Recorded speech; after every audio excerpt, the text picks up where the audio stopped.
Welcome to the Church Renewal Podcast. I'm Matt. I'm Jeremy. Systems, whether in families, organizations, or churches, naturally strive for equilibrium. But when that equilibrium is dysfunctional, it fiercely resists healthy change. In this episode, Jeremy and Matt explore the foundational concepts of family systems theory: homeostasis, emotional process, process versus content, triangles, sabotage, and differentiation. Through vivid analogies and church-centered applications, they unpack why anxious systems resist transformation, why change is always experienced as loss, and how wise leaders can shepherd congregations through resistance with patience and gospel-centered hope. Welcome back to WCRP, your jazz radio, where we're going to slow it down now. So grab someone special and settle in. Matt, we're going to pull back and talk about differentiation. We're going to dive a little bit deeper today. And over this episode and the following, we're going to talk specifically about some concepts of differentiation that are both critical and some that may even be missing that we want to add to the whole conversation now to make it stronger. So I'll set you up here. The idea of differentiation, you and I were just talking about before we got on mics, started in biology, right? With cellular structures, right? From simple cells.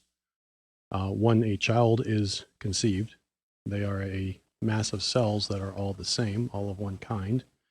And as they multiply, at some point, a cell distinguishes itself. It becomes in kind. Distinct in kind from the other cells. Up until that point, the cells can multiply as many times as they want to or need to, and they can also differentiate into any other type of cell. But once a cell has been differentiated, it is no longer free to be any other kind of cell. It now can only reproduce itself as the type of cell that it is. And the concept of cancer is that cells come in because they are misshapen and they want to take over, because they also have not a volitional thing, but they just want to multiply. Yeah. Because that's what life does. At a very basic level, differentiation, discomfort with differentiation is me saying, hey, Matt, I'm not comfortable with you being you because I'd like you to be more like me. So if you could maybe hurry up and get to that. And if you don't, I'll sabotage our relationship. Yeah. So so think about in your abdomen, your stomach and your liver touch each other. There are cells of the liver and cells of the stomach touch each other, roughly speaking. Think about it that way. So a stomach cell is not a liver cell and a liver cell is not a stomach cell, but they touch each other. They're in connection, right? And actually, they're dependent upon each other. Mm-hmm. So take that over to two humans. They are two distinct people, each made in the image of God, each made individually by God, and designed to be their own people in connection, in community. Right. So when I talk about differentiation, when I try and help people with this, I ask them to think about, Jared and I are sitting at a round table, I ask them to think about that there's a line down the middle of the table. And that line is what separates the two of us. There are errors that people make related to differentiation. So remember, differentiation is me holding on to my own goals and values while staying emotionally connected to you and resisting the togetherness pressure that you might apply in our relationship to conform to something. Okay, right. So that's a basic idea. All right. And so appropriate differentiation is that I'm somebody who can come right up to the line. Mm-hmm. And I can relate to you at the line. You can hug over the line. If you're a married couple, you can make love over the line. You can get very, very close, right at the line. But the errors that people make in differentiation are a couple. One of them is some people never get up to the line. They've been wounded, they've been hurt, their family of origin didn't equip them for a relationship, and you can scream from way back from the line and not ever end up emotionally connected to people. And that's an error in differentiation. You're so scared that you'll be taken over, probably because it was in your history that did happen, sadly, that you never get up to the line. You never get to the place where a close relationship is possible. That's it. Just ask a question here. Is that staying far away from the line? is that what we would also describe as underfunctioning? Actually, I would think about it more like cutoff. Mm-hmm. Like in Bowen theory, cutoff is that I can't find a way to bear with the anxiety in the system, so I basically leave it. Okay. So I cut myself off from relation. We even talk about that. I cut her off. Yeah. And Bowen, that's what he would call cutoff, right? Is that the one way to react to the anxiety in a system, or the anxiety that I feel about the system, is just to stay distant from it.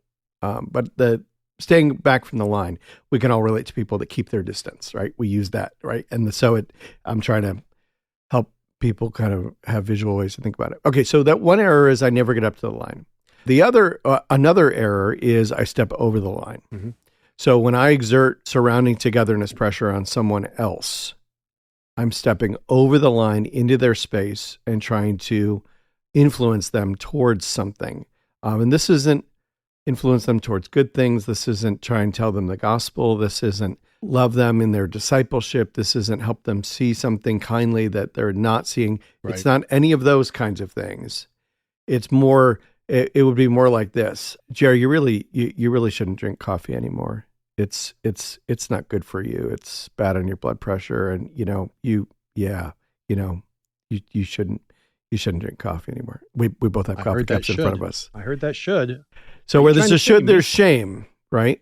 So surrounding togetherness pressure, we used the Thomas illustration last time. Surrounding togetherness pressure can look like everybody puts their sauerkraut on mashed potatoes, mm-hmm. right? That's a surrounding togetherness pressure. And sometimes it's innocuous, like hopefully that Thomas in-laws could laugh that off. Sometimes it's not so innocuous. Think about kids in school, and it's kind of like you don't have the cool clothes, or you don't have the cool shoes, or you can't buy the newest glasses or the newest phone, or you're that family like ours where you don't get cellular till you're 16. Right. And that surrounding togetherness pressure is not so innocuous. And we see it in kids, but it's huge in adults too. Mm-hmm. Once you begin to see this, you can't unsee it. Recognize that almost all advertising and marketing is an attempt at surrounding togetherness pressure to conform you towards something.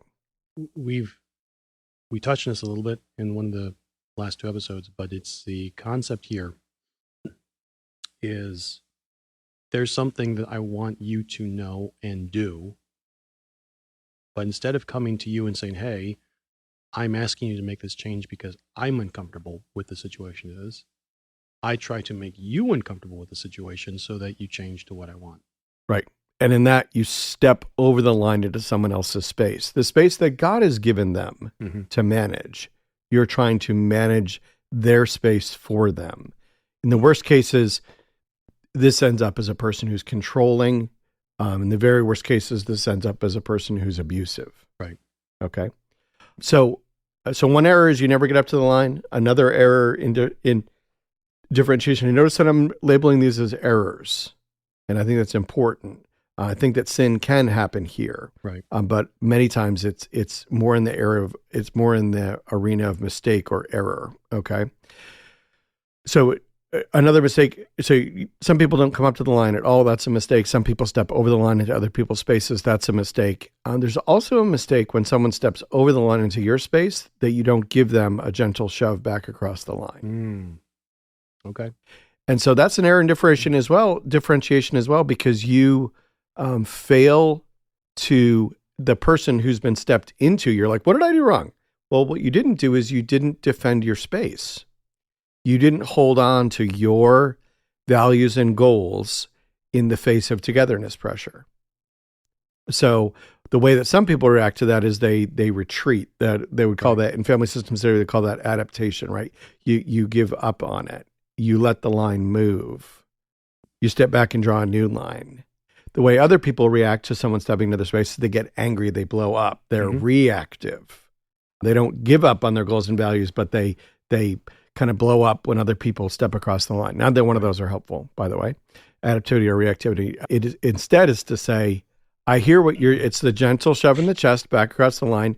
Jerry, I hear what you're saying, but I really love iced coffee. My doctor has told me how much I can have each day, and my blood pressure will be fine if I stay within that amount.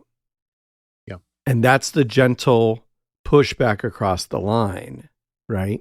And when we don't do that, that's an error in differentiation as well.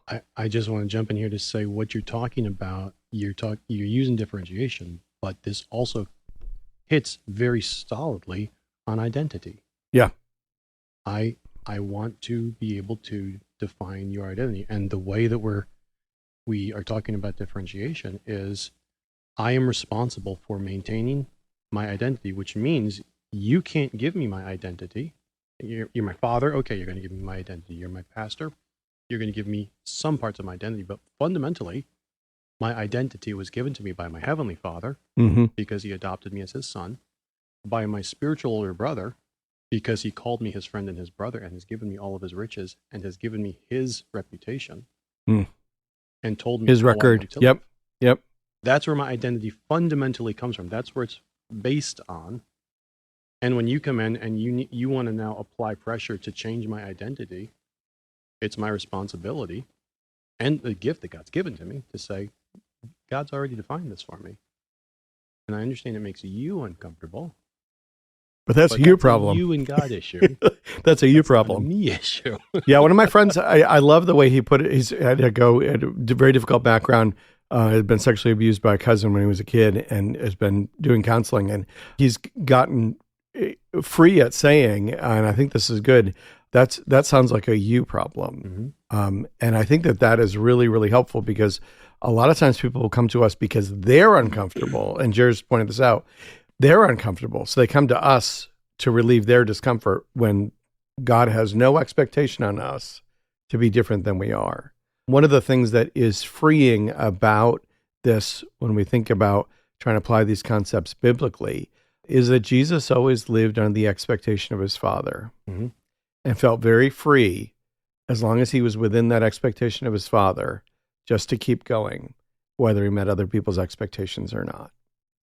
And that is something that Christian leaders would do well to get closer to. And this talking about differentiation is an attempt to do that. Because if you can distinguish between what God expects of you and what others expect of you, and be willing to fulfill what God expects of you, even if it doesn't fulfill what others expect of you, or sometimes what you expect of yourself. We'll talk about this in the next episode, but in more depth. But if you can get focused on what does God expect of me and just walk in that each day, that is freedom. That's the differentiated place to be. And it's actually what's needed in order to lead with courage and clarity. The differentiated leader, the non-anxious leader. So let's talk about that. That's a big phrase. That was actually my introduction to all of this, was sitting with a group of people who were doing a diagnostic of a church. This is Vital Church Ministry. Dave Miles was on our last season. Hopefully we'll get him interviewed for this season as well. A good friend. And Matt keeps on giving me more work here on the podcast. I know. In February of 2013, I was privileged to sit in with a team that Dave Miles's group had trained to do a church diagnostic. Yeah. And the people on the team, I was unfamiliar with all of this. People on the team were noting about the pastor who was the leader there that he didn't exhibit a non-anxious presence. So this was my introduction to all of this. I had never heard that phrase before. And later that phrase comes out of Friedman, and that's what got me into this whole area of study. Okay. So what's a non-anxious presence? The first thing to say, Shaitan was very good on this, is that you don't feel, it's not that you don't feel anxious inside, right? Absolutely. My wife comes to me and she says, I don't know if there's enough money to pay the bills this month. There's not a chance that I'm not going to feel anxious inside. Absolutely. If she says that, right? But the non-anxious presence is to say, okay, I may feel anxious inside, but it's not going to be helpful to the situation for me to react to my internal anxiety by being anxious or fearful externally. Yes. What does my wife need in that circumstance from me as the leader of the family? And what does the situation? What's the situation need? What she needs is for me to say, okay, we've got money that we can draw from somewhere else. I can take care of that for us, and there'll be enough money to pay the bills, and the Lord will take care of us. Even if we draw down on our savings, the Lord will take care of us. So I can react to what internal anxiety I might have with a non-anxious response. So Thomas gives an example in the book. Jared talked about the Christmas Eve service in a previous one. The response that Shatama gave to a woman who was very upset about this Christmas Eve service being so different. It was very innovative. It was an attempt at outreach. Probably was effective. But this woman was very irritated about it. And Shatama's response to her when she came up to him, really heated about how much she was not looking forward to this very different Christmas Eve service, is he says to her, "I could always count on you to tell me how you feel," which is fascinating as a response because he stays connected to her. He doesn't change what they're going to do. He doesn't respond anxiously, though he felt great anxiety inside. He gave her a response that helped him stay connected to her. Which he confesses, he describes, he felt very anxious. He felt very anxious, but he gently pushed her back across the line. And I'll point out, he first pulled himself back to a proper spot. Yes, absolutely. So the non-anxious presence is not somebody that doesn't feel. This is super important. It's not that you're such a cool cucumber that you don't feel anxiety. When I think about the nature of system anxiety in this sense, and again, it's important to distinguish here that this kind of anxiety that we're talking about is system anxiety. Yeah. It's not what you might go to a counselor for, where, say, in the post-COVID era, lots of people are experiencing depression, anxiety. It's not sort of that generalized. This is within relationships, within church systems, right? That people feel discomfort many times about change. And yet we're the leaders coming in trying to bring change. And so we kind of induce anxiety by trying to lead change. And that's uncomfortable for people. And they express that discomfort to us. Right. Sometimes very freely. Very freely. Very freely. And what you're saying is a non-anxious presence is a person who is comfortable with your lack of comfort. Yeah. So that's the... one of the ways that you grow in this is, again, Jesus is a great model in so many ways about this. But one of the ways that you grow in this emotional maturity, you grow in your growth in this arena as a Christian, is that you get more comfortable with people around you being in discomfort and don't feel the need to relieve their discomfort. Now, I want to be careful here. You're not saying that you're a narcissist a-hole who doesn't care about what people are experiencing, and so you do whatever you want. No. That would be its own issue. That would be its own issue. So this is more like, let me put it in, so I talked about my son in the last episode who got in a car accident and called us, and one response could have been for us to run right out there and be alongside of him and be there until the tow truck came and, and really try to sort of rescue him. That would have been what you would define as over-functioning, doing for him what he can and should do for himself. And his temptation could have been to underfunction, which is to appeal for help because he's uncomfortable and doesn't want to come to emotional maturity himself and handle his own problems. And this isn't a 16-year-old who's just gotten his license. You have an adult child here. Right. And so our son coming to maturity is to leave him somewhat in that discomfort and us being okay with him being in discomfort, because the only way that he will mature is if he works through his own discomfort and we don't rescue him from it. Which is very hard. Which is difficult. It's difficult with children. I was just sitting with some folks last night and we were talking about this. It's very difficult with children not to rescue them. But it's also essential to their growing up, to their maturing, for them to learn how to manage their own emotional discomfort. When we put it in the pastoral setting, many times people come to pastors with their emotional discomfort. And the great majority of pastors, my estimate is about 75% of pastors they're not just people-oriented, they're people-driven. They're tempted towards people-pleasing, but they're what I would call externally motivated or externally driven. Okay. So their sense of their sense of whether things are okay in the world relates around what people around them think of them. Okay. I wonder what they're thinking right now as they listen to this. And That was so meta. So that can end up, if you don't, kind of be careful with it, that can end up in people pleasing. And of course, there's all these warnings to church leaders about not being people pleasing. So this is not a new temptation. You're experiencing an old temptation. It's not the temptation of everybody. That's not a temptation that I have. No one has ever mistaken me for having that temptation. My temptation is a very different one, which is more related to goals and outcomes and things like that. And we'll talk about those differences in the next episode and the dangers related to both of them, because they can both be dangerous. The kind of pastor I'm thinking about right now is about 75% of pastors, and they go into a room of people. They try and figure out what the expectations are. What's the surrounding togetherness pressure feel like in this room? And they try and match up to those expectations. Right. And that, I think, is a dangerous way to live, frankly. It'll kill you, because you're not going to the room saying, what does Jesus expect of me here? Yes.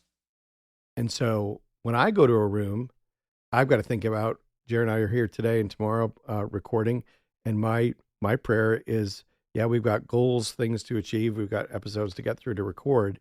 But what does Jesus most expect of me? He expects me to love Jared and his wife and his kids. That's what Jesus expects of me.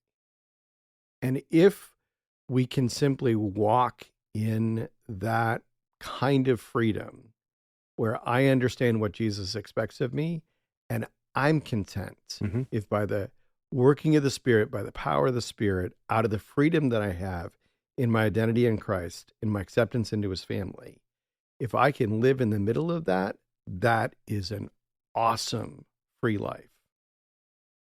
That experience, what I've just described, Bowen would call that I'm a differentiated self, and that I exist in community with other people, connected to other people, but well aware of my own goals and values and living in the midst of them. The non-anxious leader is the one who's able to do that. So that only if you're differentiated can you be non-anxious. Because if I'm not differentiated, right? If I'm hooked to other people, then I'm not going to lead with courage and clarity. I'm going to lead out of fear. I'm going to lead this. It's funny that two things can come from the same source, but the bully pastor and the fearful, I can't go forward, I've got to figure out which way the wind is going. Consensus-driven guy. Consensus. There's good consensus, but this is a bad consensus. Sure. This is what I'm thinking about. Like I can't move until everybody's with. Finger in the wind. Both of those, even though they look very, very different, they're both not well differentiated. Right? Because they need something other than the smile of the Father for them to feel okay about themselves.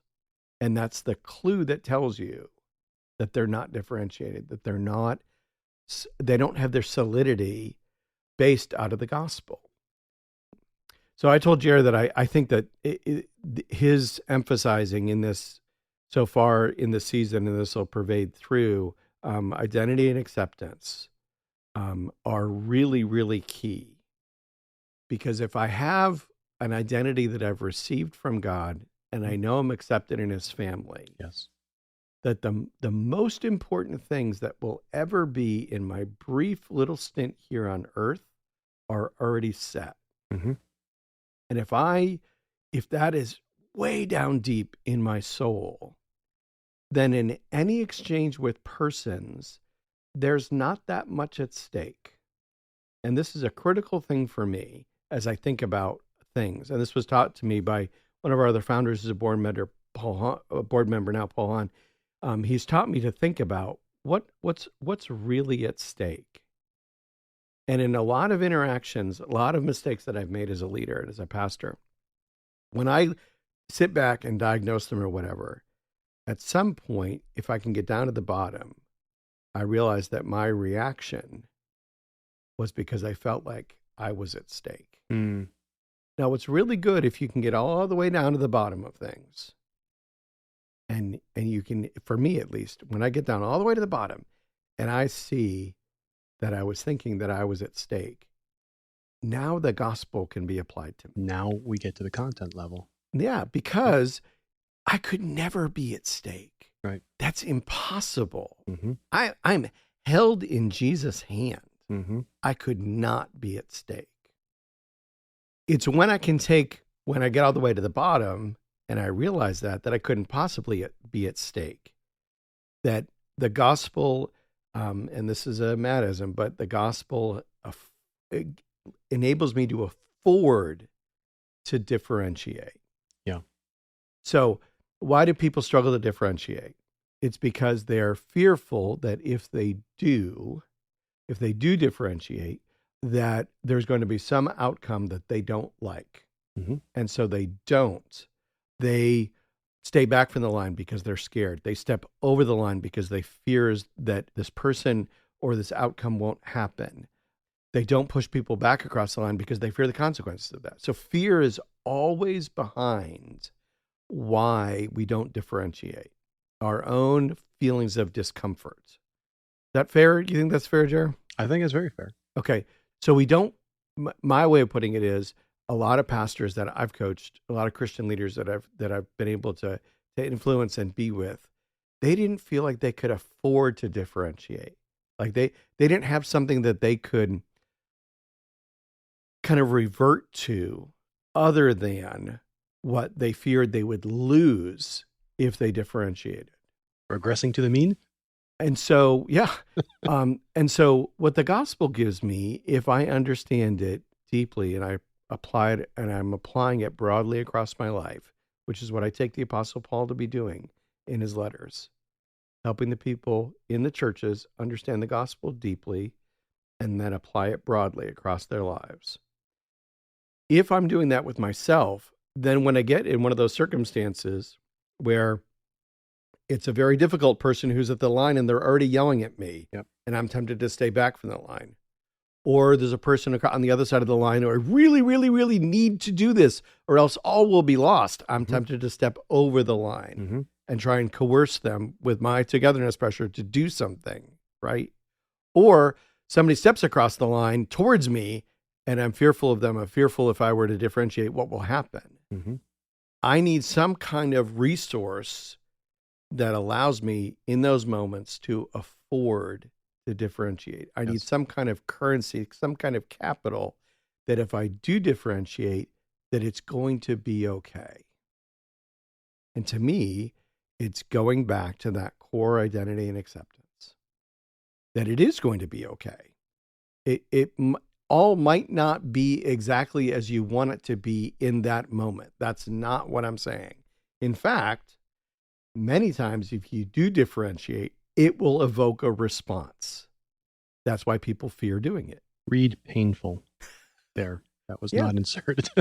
Yeah. It will evoke a response because many times when you differentiate, you're disrupting the homeostasis of a system and the system will react. So I'm not saying if you differentiate that people won't respond. What I'm saying is if you differentiate, if you know that you can afford to, it is better. It's better for you. It's better for the system. It's even better for the person that is now feeling you've now produced a reaction from. I'll go back to my son. Right. Did he like that we said, hang up the phone, take out your wallet, grab your AAA card, call the number, and sit there and wait? Did he like that? I'm guessing probably not.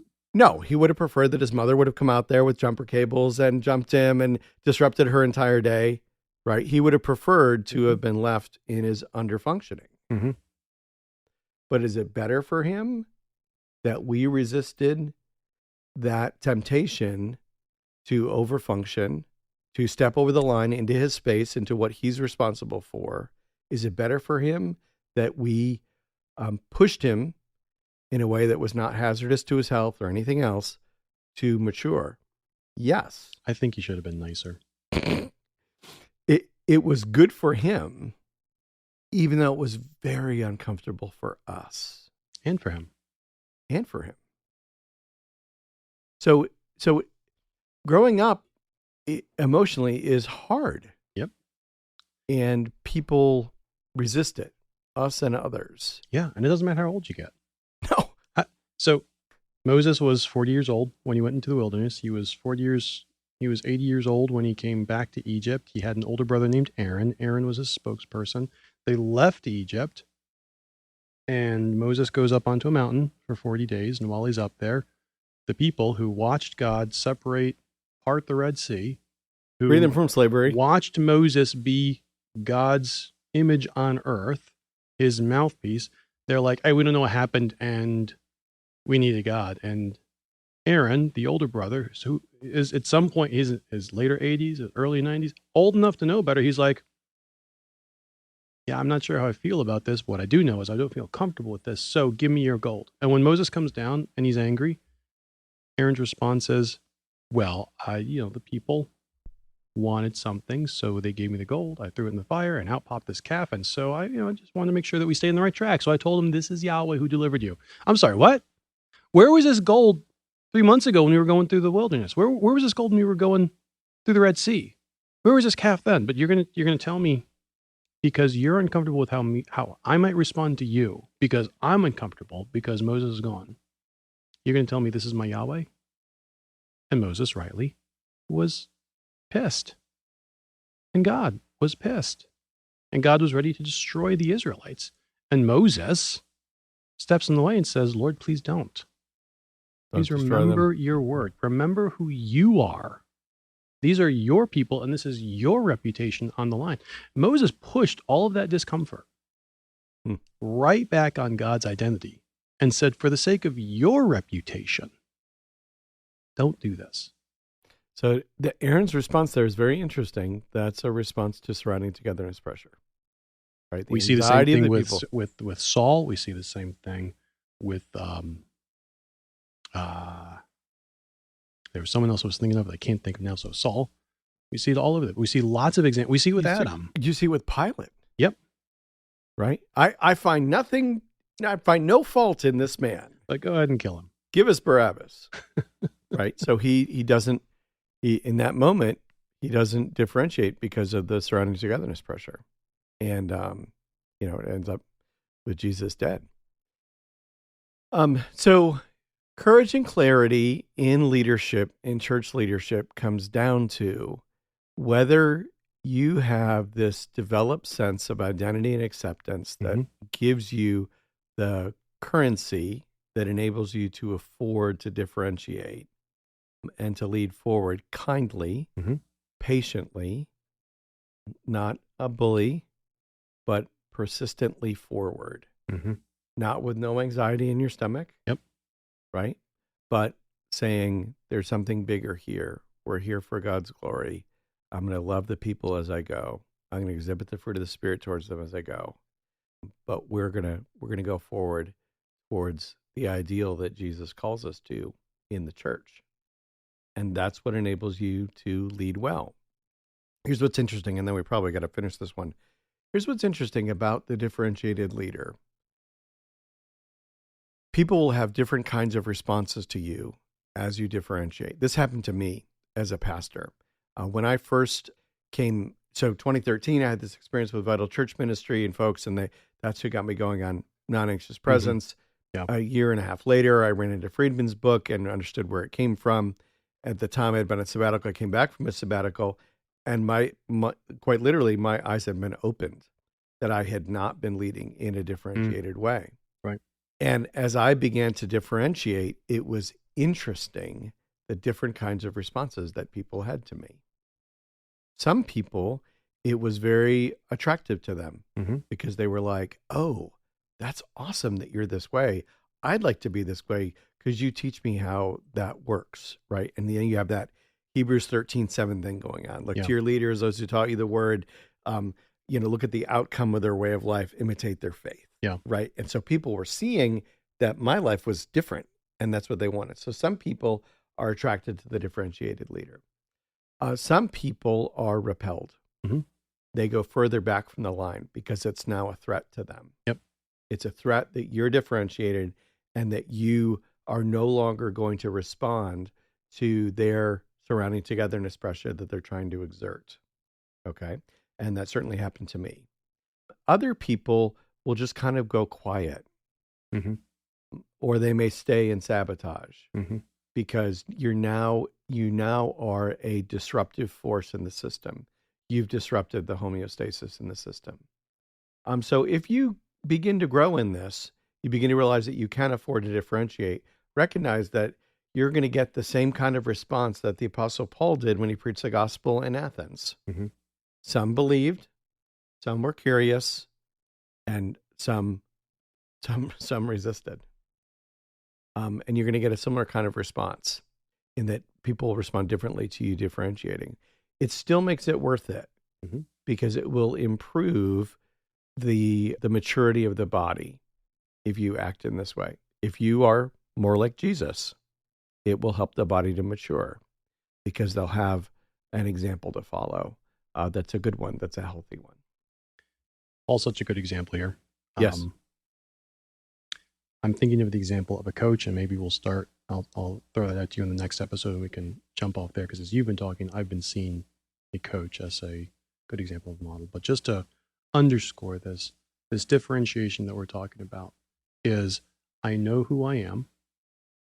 I'm comfortable with you not liking who I am, and I'm comfortable with you being uncomfortable with my not changing who I am. Yep.